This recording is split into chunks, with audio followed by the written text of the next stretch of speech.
तोहर हम न बिसरबा, हर साल आइब का जल ढरबा।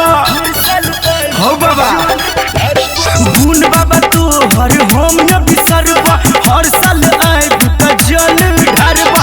मन जगमौगी देला महादेव, अखन छिया हो भरल पुरल।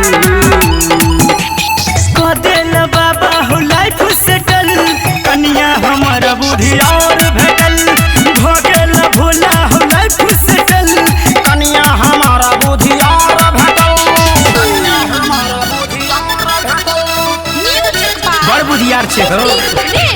जय मां सुंदर म्यूजिक खजोली बाजार। सती सावित्री लक्ष्मीनिया बुझाई छे, जाबे तलक नहीं खाई छी हम ऊ भूखले रह जाई छे।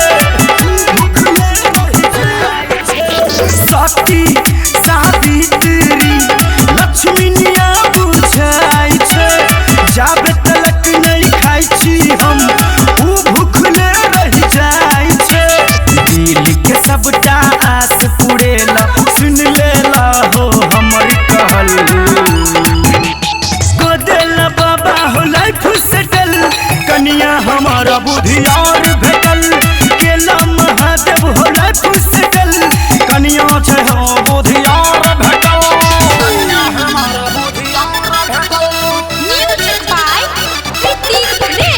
जय मां सुंदर म्यूजिक खजोली बाजार।